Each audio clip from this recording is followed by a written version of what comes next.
Kalau engkau tidak menghormati pasanganmu, kalau engkau tidak mengasihi pasanganmu, kalau tidak engkau berpartner dan bersama-sama warisi anugerah Tuhan dalam kehidupanmu, maka firman Tuhan mengatakan doamu akan terhalang.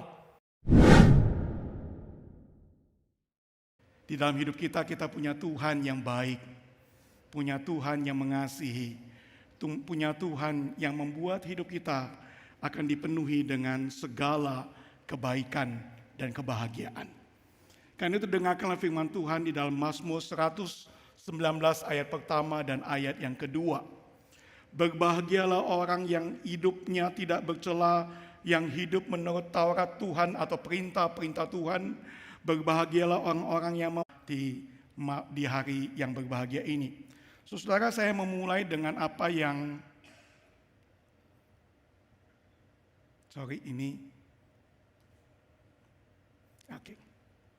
bisa kelihatan. Nah, saya mulai dengan apa yang kami alami tahun 2009 sampai 2011 ya. Jadi 2 tahun di Beijing itu bisa melihat dan coba ikut merayakan Imlek yang terjadi di sana, dan itu adalah sebuah pemandangan yang luar biasa bagaimana negara dengan penduduk terbanyak, dan Beijing adalah salah satu kota di dunia dengan penduduk terbanyak itu kemudian berjuang, benar-benar harafiah berjuang untuk pulang kampung, saudara. Yaitu sebuah mudik terbesar di dalam sejarah manusia ya sampai hari ini. Ketika orang-orang itu berjuang untuk bisa berada di jalur-jalur transportasi untuk bisa sampai ke tempat asalnya masing-masing, ke keluarganya masing-masing. Benar-benar berjuang, saudara. Ini bukan foto yang saya ambil. Saya itu tidak berhasil masuk. Ya, 2 kali saya mencoba masuk, tidak berhasil masuk. Saya bilang semut pun nggak akan berani masuk, kecuali orang Congguo. Ya, mereka bisa berani masuk. Saudara bisa lihat ini orang, bukan semut, saudara ya. Walaupun kelihatan begitu banyak, saudara. Nah, saudara, mereka itu berjuang untuk sampai ke tempatnya masing-masing. Untuk apa, saudara? Ya tentu untuk merayakan Imlek bagi yang anak-anak untuk mendapatkan hongpao gitu ya. Nah, tetapi saudara, yang menarik perhatian saya adalah ini, saudara ya. Terlihat dari badan saya suka makanan. Jadi ini adalah sesuatu yang dirayakan, dilakukan pada 1 hari sebelum Xinjia. Ya, 1 hari sebelum Xinjia, mereka keluarga-keluarga yang sudah berjuang untuk berkumpul di tempat di keluarga masing-masing, kampung halaman masing-masing, itu akan sama-sama buat jiaozi, ya, buat Chinese dumpling. Nah, saudara, apa yang dilakukan mulai pagi itu keluarga sudah kumpul, lalu kemudian ada yang potong-potong sayur, ada yang cincang-cincang babi gitu ya. Terus kemudian ada yang bikin kulit lumpianya, lalu kemudian ada yang masukin ke dalam adonan itu, merebusnya ke dalam di dalam tungku air yang mendidih supaya kemudian menjadi jiaozi, dan kemudian mereka makan bersama dengan penuh bahagia. Nah, waktu mereka makan bersama ini, saudara, saya kemudian bertanya kepada beberapa keluarga China yang saya juga ikut makan bersama mereka. Saya bertanya, apa arti daripada kegiatan kalian bikin jiaozi itu? Kenapa nggak bikin bebek Peking gitu kan, ini lebih enak gitu ya. Kenapa bikin jiaozi? Nah, saudara, mereka katakan bahwa ini ada sebuah filosofi yang penting sekali. Pada malam tahun baru, ketika kita sepanjang menyambut hari terakhir dan bersiap untuk hari baru itu, saudara, maka ketika keluarga berkumpul bersama, maka ada sebuah kegiatan bersama untuk menjadi sebuah doa bersama. Kita akan jadi keluarga yang kompak, ya, keluarga yang bekerja bersama di dalam penuh sukacita. Karena itu ada yang potong-potong bawang, ada yang kemudian potong-potong daging, sebagainya. Semuanya bekerja bersama, yang tua, yang muda, yang semuanya, yang kecil, semuanya berkumpul dan bersama-sama mengerjakan sesuatu yang bagi orang Congguo makanan itu penting. Makanan itu berkat, ya. Makanan itu sumber kebahagiaan. Maka dengan makanan yang sederhana itu, ya, tidak perlu mahal-mahal untuk mendapatkan kebahagiaan dalam keluarga. Yang penting kompak, yang penting bekerja bersama dengan baik di dalam penuh sukacita. Jangan ngamuk-ngamuk, jangan hitung cuan di sana, ya, hitung berkat Tuhan di situ, dan di sana engkau bersama-sama menyongsong tahun baru yang penuh berkat. Ya, ada filosofi yang indah. bahwa keluarga itu penting. Dan lebih penting lagi kalau keluarga bisa bekerja bersama dengan kompak dan dengan penuh sukacita. Makna yang berharga, warisan yang berharga daripada tradisi ini. Nah saudara, saya mau kasih lihat sebuah video yang menggambarkan bukan hanya sekedar makanannya, tetapi budaya yang besar dan kata-kata bijak yang muncul di dalam sejarah panjang daripada perayaan Chinese New Year ini. Mari kita lihat video dari CCTV ini, dari siaran TV di Zhongguo. Silakan.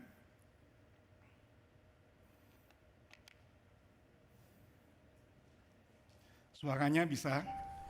这个妈妈给我们用筷子吃的，好吧？这样子的筷子。 Bisa mulai dari awal lagi. 叫不起来，怎么办？好味道啊！这个妈妈给我们用筷子吃的，好吧？这样子的筷子。怎么又叫不起来，怎么办？哎，那是中国人，中国人就要用筷子。哎，吃到了吗？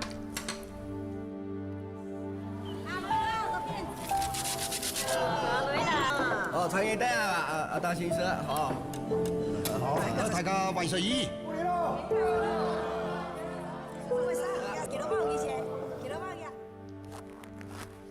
哎，快点来了！妈，我回来了。这回回来多住些点吧啊。行。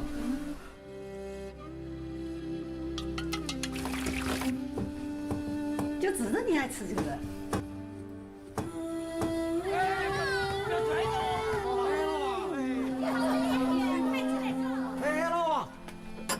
哎呀，走，我第一次来。让你煮起的，我。哎呀，我是晓得，主席跟你说，多个人，多双筷子，走嘛呀。是啥子嘛？多双筷子噻！今天过年，我高兴高兴。我想得到。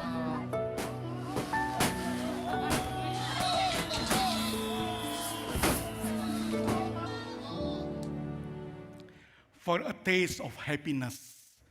Untuk sebuah cicipan dari sebuah kebahagiaan yang diwariskan dengan sebuah pemahaman yang penting sekali bahwa family itu matters. Ya, bahwa keluarga itu penting. Keluarga itu bukan sekedar bentukan kita, ide kita karena kita ingin berkeluarga, tapi ada makna yang penting, ada kebahagiaan, ada happiness, ada berkat yang ditaruh Tuhan di tengah keluarga itu. Dan saudara, ini bukan sekedar sebuah tradisi dari sebuah bangsa seperti China ataupun banyak tradisi-tradisi di dalam dunia yang mencoba menekankan tentang pentingnya keluarga. Keluarga itu menjadi keluarga yang penting karena pada akhirnya saudara, keluarga itu adalah desain Tuhan buat kita semuanya, buat manusia. Tolong bisa slide-nya.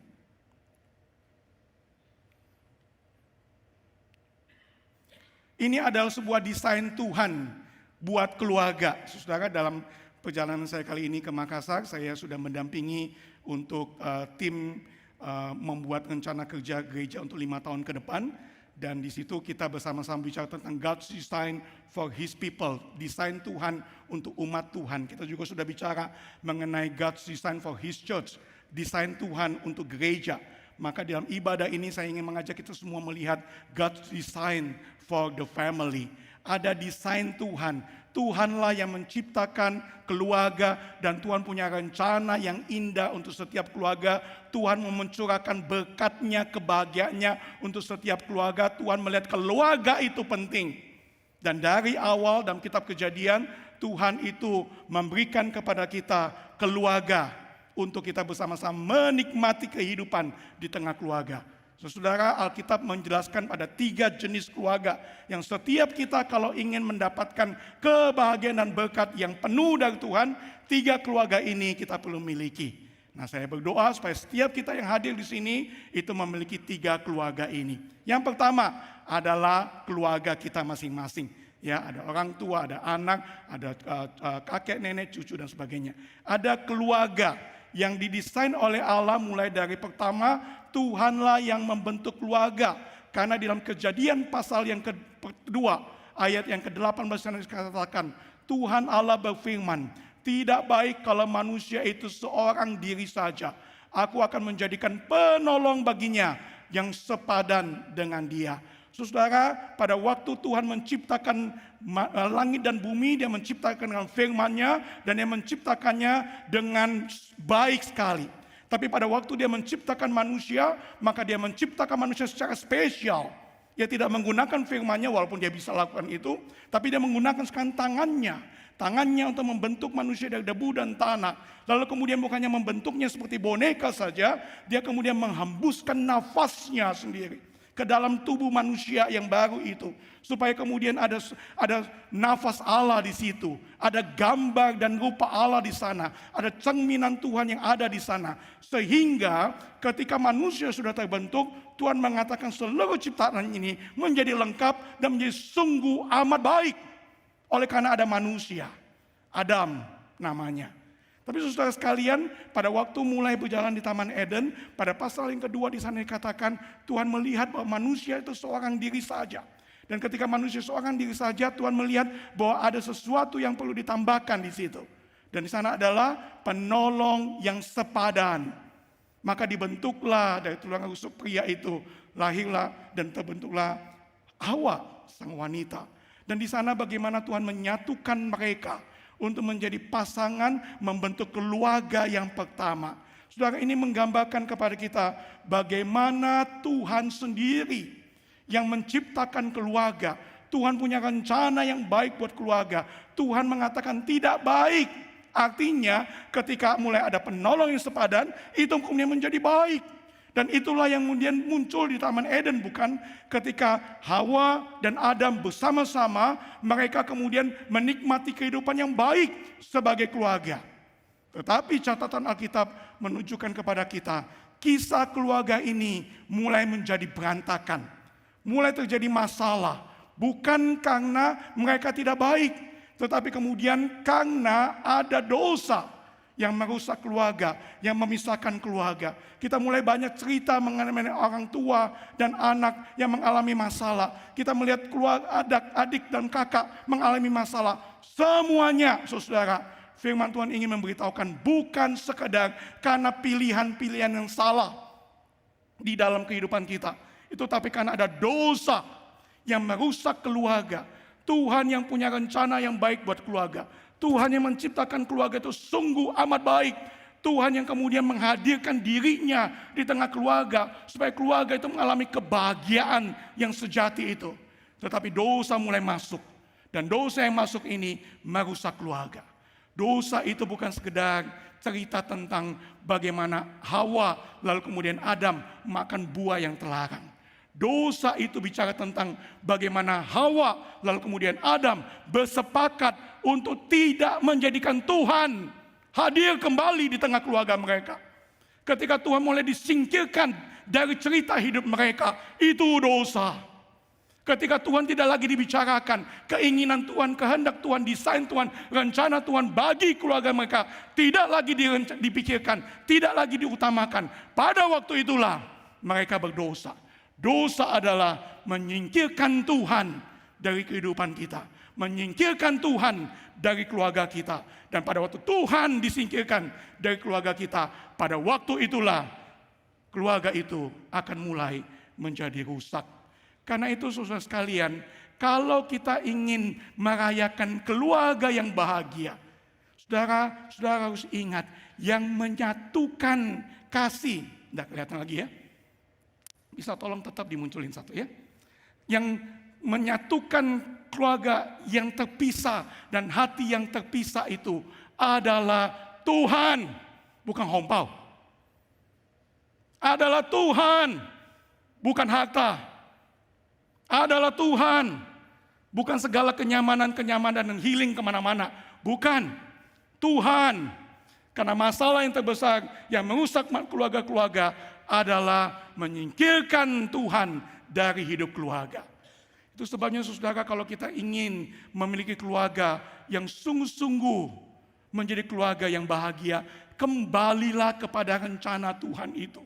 Kembalilah pada desain Tuhan dari kitab Kejadian yang mengatakan bahwa ketika Tuhan menciptakan manusia itu sungguh amat baik. Pria dan wanita yang disatukan Tuhan dan tidak boleh diperceraikan oleh manusia. Itu sungguh amat baik. Dan itu artinya ketika seorang pria dan seorang wanita disatukan di dalam mendekat kepada Tuhan, maka relasi mereka satu dengan lain juga akan makin mendekat. Inilah yang disebut dengan nama formula segitiga pernikahan yang baik. Ini bukan acara pernikahan, saudara ya. Tapi bukankah kita semua perlu belajar akan hal ini? Belajar melihat bagaimana pria dan wanita itu bukan hanya karena cinta satu dengan lain, kemudian menjadi satu. Karena bisa saja cinta itu akan melempem, akan habis berjalannya waktu. Karena ada dosa di dalam. Karena Tuhan tidak dilibatkan di sana. Desain Allah adalah ketika kita pria dan wanita, suami dan istri berfokus kepada Tuhan dan terus memandang kepada Tuhan, terus mendekat kepada Tuhan. Makin mendekatnya pria kepada Tuhan dan makin mendekatnya wanita kepada Tuhan, maka makin mendekat mereka satu dengan yang lain. Saudara dalam Tuhan, ini menjadi hal yang begitu penting. Sebegitu pentingnya sampai kemudian salah satu bagian yang menjadi favorit saya, saudara, ketika berbicara tentang relasi dalam keluarga, khususnya suami dan istri. Maka saya suka sekali dengan 1 Petrus pasal 3 ayat yang ke-7 ini. Di sana dikatakan, demikian juga kamu, hai suami-suami, hiduplah bijaksana dengan istrimu sebagai kaum yang lebih lemah secara fisik, bukan secara yang lain.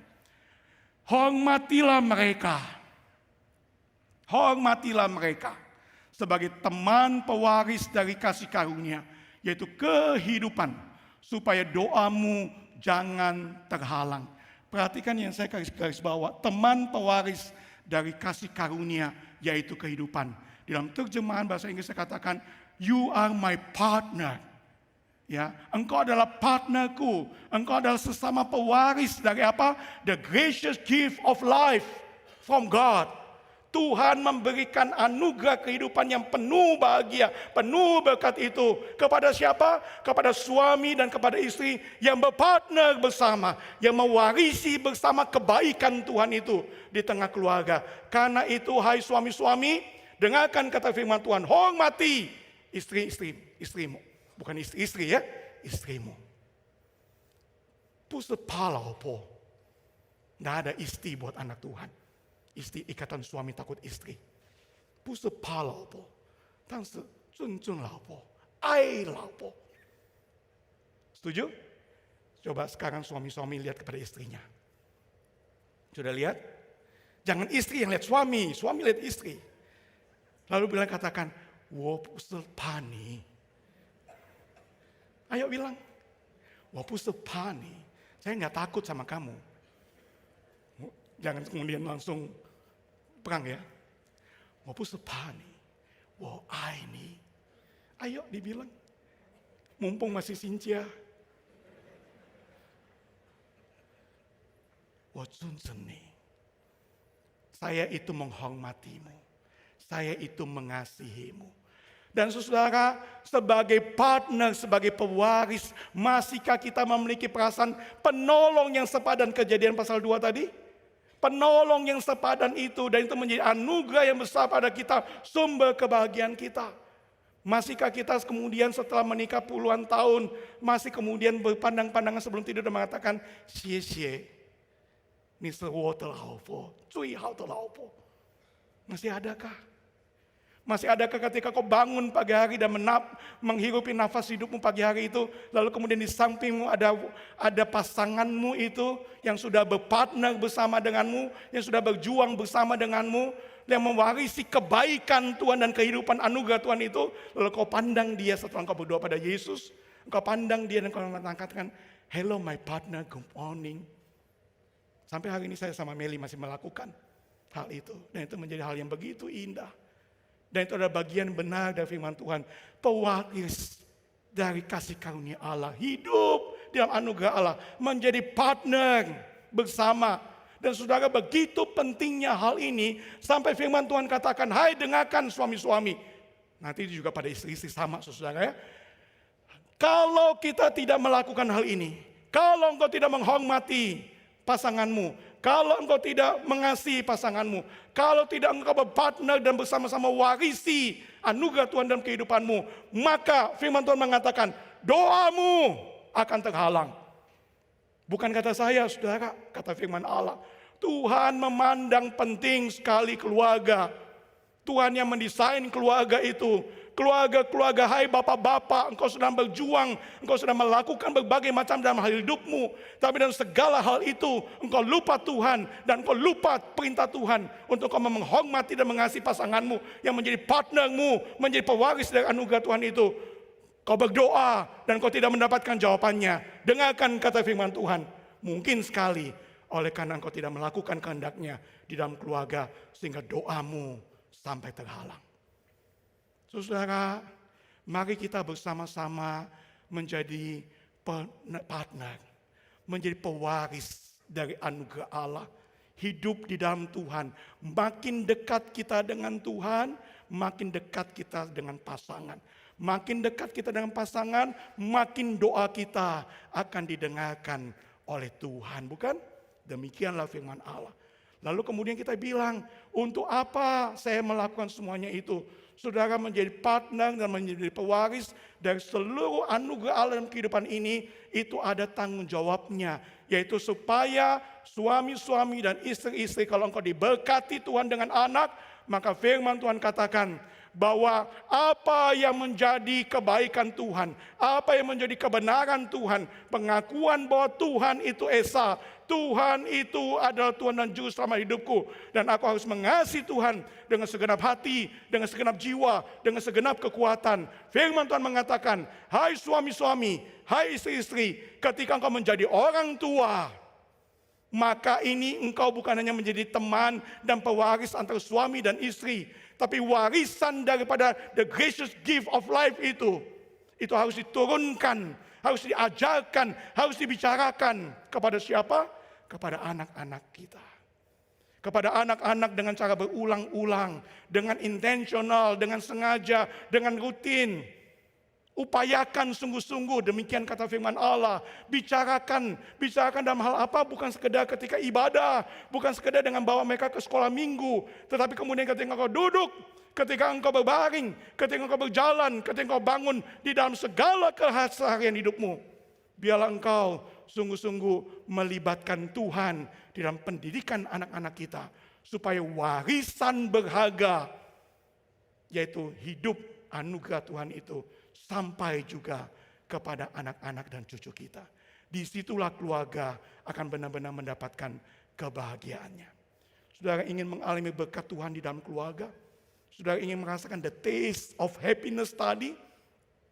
Saudara, Alkitab menunjukkan pada kita, kasihilah dan hormatilah Tuhan sebagai pribadi dan sebagai pasangan.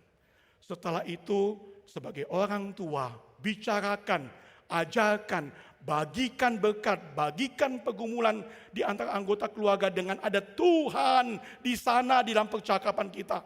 Lakukan secara konsisten, lakukan dengan tekun, lakukan dengan aktif, lakukan dengan sengaja di dalam segala percakapan kita sehari-hari dengan anak-anak kita.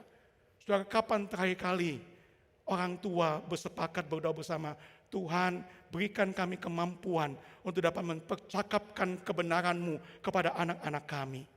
Kapan terakhir kali engkau berdoa seperti itu? Kapan terakhir kali engkau bercakap-cakap dengan anak-anakmu di dalam meja makan ataupun secara pribadi antara orang tua dan anak? Bukan sekedar tanya sekolahnya kayak gimana, walaupun penting. Bukan tanya kerjanya kayak gimana, walaupun itu penting. Tapi tanya imannya kayak bagaimana. Hidupnya bersama dengan Tuhan kayak gimana. Karena saudara, saya setuju dengan apa yang dikatakan Billy Graham, seorang pengkhotbah besar yang dipakai oleh Tuhan, yang juga bergumul dengan anaknya Frankie Graham, yang pernah hidup jauh daripada Tuhan, terikat dengan narkoba. Tapi Tuhan membawa dia kembali kepada jalan Tuhan, dan sekarang menjadi seorang hamba Tuhan yang dipakai Tuhan besar. Saudara, Billy Graham mengatakan kalimat yang baik ini, the greatest legacy one can pass on the one's children. Legacy, warisan yang paling besar dari orang tua yang bisa diberikan kepada anak-anaknya dan kepada cucu-cucunya, bukan uang dan bukan segala materi yang lain. Ya, walaupun uang dan materi yang lain itu penting juga, Tapi saudara, itu semuanya sampai kepada 2x1, yaitu kuburan kita, bukan? Itu tidak bawa sampai kekekalan. Bahkan karena uang dan karena materi itu kadangkala itu membawa kita jauh sekeluarga daripada Tuhan. Saudara, yang terpenting di dalam kehidupan kita adalah mewariskan karakter dan iman kepada anak-anak kita. Itu warisan terbaik, itu warisan terbesar, itu warisan yang akan menjaga hidup anak-anak kita. Untuk mereka bisa menjalani kehidupan ini di tengah generasi yang bengkok ini sesuai dengan maksud Tuhan. Saudara, dalam Tuhan, betapa pentingnya warisan iman itu. Sampai kemudian dikatakan seperti ini, leave a spiritual legacy in your family or you leave no legacy at all. Wariskan.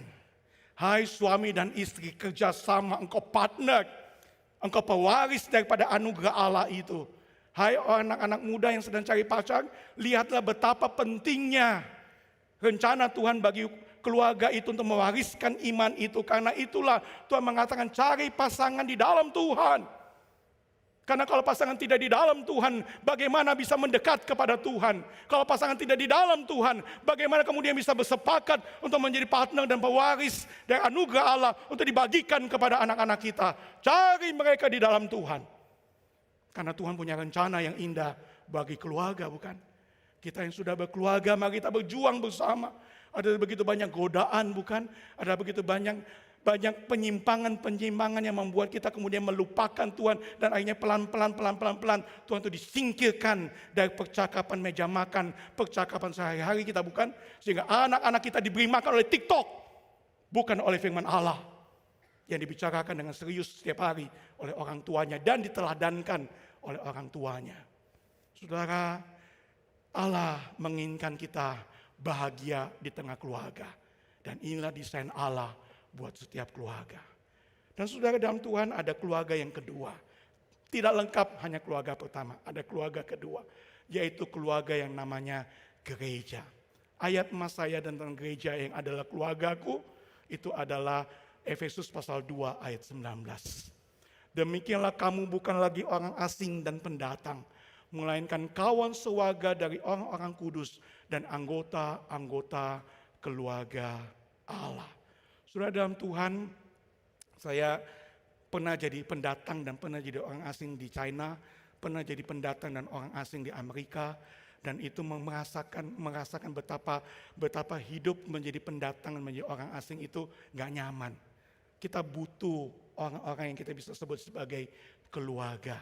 Dan di tengah-tengah di mana tidak ada keluarga sendiri, firman Tuhan ini bicara banyak dan firman ini terbukti besar.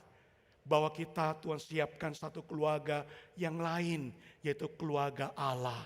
Gereja Tuhan sebagai keluarga Allah. Dan kalau saudara baca kitab Efesus pasal yang kedua, mulai ayat ke-11 saudara, di sana kemudian keluarga Allah itu kata Paulus dimulai dengan sebuah perbedaan, bukan persamaan. Efesus pasal 2 ayat 11 Paulus berkata, tidak ingatkah kamu bahwa engkau dulu orang Yahudi dan orang Yunani? Ya, ada perpisahan. Kenapa dikatakan orang Yahudi dan orang Yunani? Karena pada waktu itu saudara, antara orang Yahudi dan orang Yunani terjadi perpisahan sedemikian besar. Orang Yahudi menganggap orang-orang bukan Yahudi sebagai orang-orang kafir. Mereka bangsa terpilih, mereka adalah umat Allah. Yang lainnya itu semuanya akan menjadi orang-orang yang terhukum. Ya, sementara orang Yunani merasakan orang Yahudi itu sebagai orang yang bodoh, sebagai orang yang tidak punya hikmat, tidak punya filosofi, dan tidak bisa melakukan banyak hal di dalam dunia ini. Sehingga terjadi ketimpangan dan perbedaan yang besar. Dan perbedaan yang besar memisahkan orang-orang ini saudara, itu bahkan sampai ke dalam bait suci. Di bait suci saudara, di situ ada sebuah tembok yang mengelilingi bait suci. Lalu di dalam tembok mengelilingi bait suci itu ada sebuah ini nih, ya, ini yang ini saudara, ya, itu yang sebelah kiri saya itu adalah sebuah plakat dari batu dalam bahasa Yunani. Ya, kalau diterjemahkan dalam bahasa Indonesia, ini bahasa Inggrisnya, kalau diterjemahkan bahasa Indonesia, orang asing atau pendatang yang bukan Yahudi, yang kemudian mencoba melewati tembok batas ini sudah ada plakat peringatan, yaitu you will be die, kamu akan dihukum mati. Ya, Bahkan sampai di dalam konteks ibadah sekalipun. Dalam konteks bait suci sekalipun. Kalau sekarang dalam konteks gereja sekalipun. Itu sudah ada batasan yang begitu kuat. Kalau you bukan orang seperti kami, you tidak layak masuk ke sini. Ya, itu yang terjadi. Sebelum ada gereja Tuhan. Tapi kemudian apa yang terjadi? Dulu kata Paulus, engkau adalah orang Yahudi dan orang Yunani. Engkau terpisah. Engkau merasa diri sebagai orang yang tidak boleh bersatu dengan yang lain.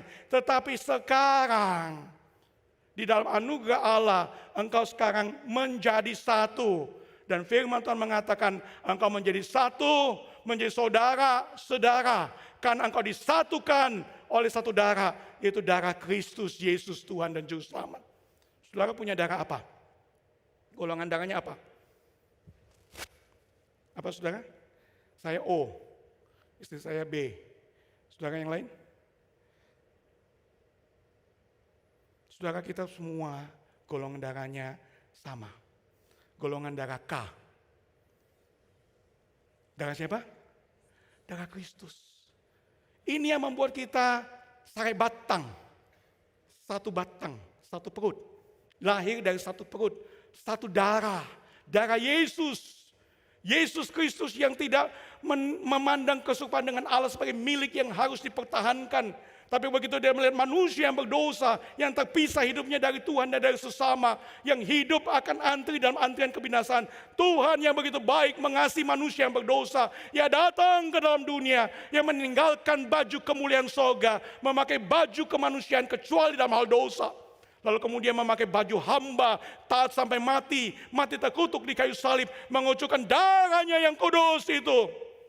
Supaya setiap orang yang percaya kepada Yesus sebagai Tuhan dan Juru Selamatnya, mereka akan disatukan dan diperdamaikan dengan Tuhan dan dengan umat Tuhan. Mereka semua akan mengalami shalom. Efesus pasal 2 ayat 14 dan 15. Supaya kemudian kau disatukan dan diperdamaikan dengan Tuhan dan dengan sesamamu. Sekarang dulu engkau terpisah, dulu engkau berbeda, dulu bobot bebet bibit kita berbeda.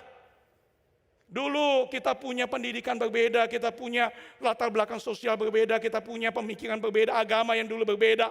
Tapi sekarang di dalam Tuhan, oleh karena kasih sayang Tuhan, oleh karena penebusan Kristus yang begitu mahal di kayu salib, engkau sekarang disatukan menjadi satu gereja. Dan gereja itu adalah keluarga Allah.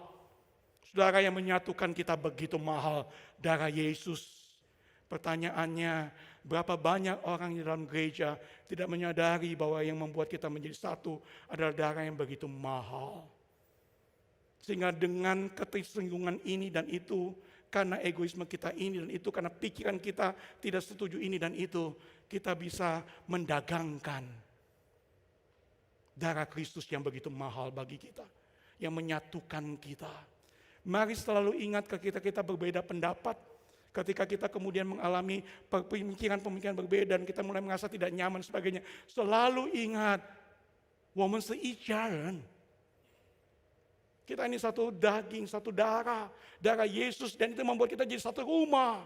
Itu yang kemudian dikatakan oleh Paulus ketika Paulus kemudian mengatakan bahwa engkau sekarang bukan lagi pendatang, bukan lagi orang asing, bukan lagi pendatang, tapi kawan seragam Allah, keluarga Allah. Gereja itu bukan tempat kemana kita pergi beribadah saja. Gereja itu adalah keluarga di mana kita semuanya menjadi bagian di dalamnya. Saudara, kata pendatang dalam bahasa Yunani yang digunakan Paulus itu baik sekali. Kata pendatang itu dalam bahasa Yunani artinya tinggal di samping rumah. Jadi pendatang itu tinggal di samping rumah. Ya, jadi kalau ada tamu pendatang maka dia tidak bisa masuk rumah. Karena rumah itu hanya untuk keluarga. Maka dia tinggal di samping rumah. Ditaruh di samping rumah. Ya, seperti Maria waktu mengandung dan melahirkan itu, dia di samping rumah. Karena dia bukan keluarga. Nah, sekarang kita kata firman Tuhan tidak lagi tinggal di samping rumah. Nggak ada lagi yang pendatang. Nggak ada lagi yang di luar, di samping rumah. Engkau sekarang dibawa masuk ke dalam rumah. Oleh darah Yesus Kristus yang menjadi kita satu keluarga. 我们是一家人. Itu Alkitabiah. Kita dibawa Tuhan jadi satu rumah di sini. Ini bukan hanya gedung gereja. Ini rumah kita bersama. Rumah yang harus kita jaga bersama, rumah yang harus kita perjuangkan bersama, rumah tempat kebahagiaan bersama itu akan diberikan Tuhan kepada setiap kita yang sungguh-sungguh bisa mengalami kita satu keluarga. Dan sebagai satu keluarga, bukankah Tuhan mau kita saling mengasihi? Seperti Kristus sudah mengasihi kita. Darah Kristus yang mahal itu sudah tercurah bagi kita sebagai bukti kasihnya kepada kita. Marilah kita saling mengasihi satu dengan yang lain. Sudah dalam Tuhan, kita sering nyanyi lagu kan, kadang-kala sudah hilang maknanya. Ku kasihi kau dengan kasih Tuhan. Ku kasihi kau dengan kasih Tuhan. Ku lihat di wajahmu kemuliaan Raja. Ku kasihi kau dengan kasih Tuhan. Lalu kita sebut kita keluarga Allah. Saudara, saya tersentuh sekali dengan mengingat lagu ini justru pada waktu kami di Beijing. Setelah sekian lama nyanyi lagu ini dari remaja di tempat ini sebagai lagu persekutuan. Lalu kemudian ada seorang lause kami, ateis, tidak percaya Tuhan, hidup di tengah bangsa komunis. Lalu kemudian dia tanya kepada kami dalam percakapan pribadi. Kalian percaya ada Tuhan? Kami bilang kami percaya. Kalian pasti orang Kristen. Wah, kaget. Sebab kami menutup identitas itu tuh. Ya, supaya kami bisa masuk ke underground. Ya. Jadi kami melakukan sesuatu yang tidak diizinkan di sana. Jadi kami tutup itu. Kami hanya student biasa. Jadi waktu dia tahu bahwa dia katakan kalian Kristen, kami sudah mulai curiga, ini mata-mata pemerintah ini, berbahaya. Tapi sudah kepalang tanggung, saya sudah tanya ada sekalian ya, benar saya Kristen. Terus saya tanya sama dia, kenapa tahu kami Kristen? Sekalian kalau mau deportasi sudah kan? Kenapa tahu kami Kristen? Lalu dia tersenyum, lalu dia berkata, kelihatan. Loh, kelihatan gimana? Kelihatan kalian berdua itu beda. Beda apa? Wajah kalian memancarkan kasih. Wajah kalian memancarkan kasih. Kalau saudara yang bilang saya tidak gede kepala. Tapi kalau seorang ateis di tengah bangsa komunis itu melihat kami dan melihat wajah yang memancarkan kasih. Kepala kami untung gak pakai helm. Kalau gak masuk tuh. Tapi bukankah itu kita, saudara? Bukankah itu pancaran kebahagiaan karena kita punya Yesus Kristus yang mengasihi kita, yang menjadi pusat dalam kehidupan kita, di dalam keluarga kita, di dalam gereja kita, sehingga kita bisa memancarkan kasih Allah. Lagu yang mengatakan kulihat di wajahmu kemuliaan Allah, itu bukannya sekedar syair lagu yang kemudian omong kosong. Itu adalah sebuah kenyataan yang harus kita pancarkan supaya setiap orang di luar sana melihat kita, melihat wajah-wajah yang memancarkan kasih Allah, dan mereka melihat gereja ini, melihat gereja tempat kasih itu dibagikan, dirasakan dengan sungguh-sungguh. Saudara, mari kita bersama-sama menjadi gereja sebagai keluarga Allah yang didesain Allah supaya berkat Tuhan, kebahagiaan Tuhan ada di situ. Dan kalau ini kita alami bersama saudaraku dalam Tuhan, maka kita akan masuk sampai kepada kebahagiaan yang penuh, yang kekal itu, yaitu Tuhan memberikan kepada keluarga di sorga. Ada keluarga, ada gereja sebagai keluarga, dan kemudian keluarga yang akan bersama-sama di sorga. Di sorga nanti akan ada sebuah family reunion. Kita waktu Sincia seperti ini semua mengadakan reuni, bukan? Balik semuanya untuk mengadakan reuni bersama. Nanti di sorga akan ada sebuah reunion. Dan di dalam reuni keluarga-keluarga besar Allah itu akan ada sebuah meja perjamuan seperti kita melakukan itu pada Sincia. Tapi ini meja perjamuan yang begitu agung, begitu mulia. Makanannya apa nanti Tuhan kasih tahu. Ya, pasti ada durian di situ. Tapi saudara dalam Tuhan, firman Tuhan mengatakan sekali lagi, ketika perkawinan kawin anak domba itu ada, berbahagia. Lihat, Allah merancang kehidupan berbahagia di tengah keluarga. Dan ini yang saya mau katakan pada kita semuanya. Allah merancang kehidupan yang berbahagia bagi keluarga-keluarga. Dan karena itu, marilah kita hidup di tengah-tengah keluarga kita. Secara keluarga-keluarga kita masing-masing, dalam keluarga dalam gereja, dan sampai nanti ke surga, kita bisa menjadi keluarga yang berbahagia. Karena kebahagiaan itu bukan sekedar tentang apa, tapi tentang siapa. Keluarga itu, kalau ada Yesus di sana, kalau gereja ini ada Kristus di sana, kalau nanti kita bersama-sama jalan sampai pada surga, di situ akan ada Yesus yang mulia. Kebahagiaan dan berkat yang sejati bagi keluarga itu diberikan bukan tentang apa, materi, harta, tanah, mobil, cuan, fatai. No, bukan tentang itu. Karena semua itu akan habis dimakan ngat dan rayap. Tapi keluarga yang Tuhan desain menjadi bahagia adalah tentang siapa yang ada di tengah keluarga itu. Sebagai pusat dari setiap keluarga. Dari pusat dari setiap gereja. Dari pusat dari segala penyembahan kita sampai di surga nanti. Keluarga yang ada Yesus sebagai the true blessing akan hidup dari sekarang sampai Kristus datang dan sampai selama-lamanya. Kata firman Allah, berbahagia. Berbahagialah mereka yang punya Yesus di dalam keluarganya. Karena itu saya mendorong jemaatku yang dikasih oleh Tuhan. Di mana Yesus di dalam hidupmu hari ini. Di mana Yesus di dalam relasi suami istri hari ini. Di mana Yesus di tengah keluargamu, orang tua kepada anak dan anak kepada orang tua. Di mana Yesus di tengah gereja Tuhan ini. Karena nanti di surga, pada waktu dia datang, Yesus menanti di sana untuk memberikan kebahagiaan yang penuh, kekal selama-lamanya. Tidak akan ada lagi yang sanggup menggantikan itu. Berbahagialah setiap keluarga yang punya Yesus sebagai berkat yang sejati. Amin.